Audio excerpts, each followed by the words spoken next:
சின்னத்தையும் கட்சியையும் மீட்பது எப்படி என்று ஆளுங்கட்சி யோசித்து அதற்கான வேலைகளை செய்து வருகிறது என்று திமுக செயல் தலைவர் மு.க.ஸ்டாலின் குற்றம் சாட்டியுள்ளார். சென்னையில் நடைபெற்ற கொங்குநாடு மக்கள் தேசிய கட்சி மாநாட்டில் பேசிய அவர், விவசாயிகள் பிரச்சினை, நீட் தேர்வு உள்ளிட்ட விவகாரங்களில் தமிழக அரசு கவனம் செலுத்தவில்லை என்றும் விமர்சனம் செய்தார்.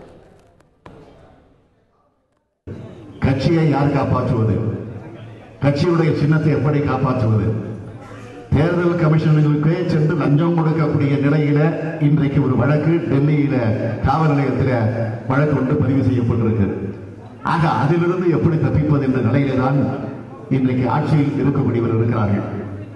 எனவே ஆட்சியில் இருக்கக்கூடியவர்கள் செய்ய தவறிய அந்த பிரச்சனையை இன்றைக்கு எதிர்க்கட்சி தலைவர் என்கிற முறையில, அதுவும் நானாக அல்ல, நம்மோடு இணைந்திருக்கக்கூடிய ஒருமித்த கருத்து கொண்டிருக்கக்கூடிய கட்சியினுடைய தலைவர்கள் அத்தனை பேரும் என்னிடத்தில் கேட்டுக்கொண்டதன் அடிப்படையில் தான் அந்த அனைத்து கட்சி கூட்டத்தை நேற்றைய தினம் கூட்டினோம்.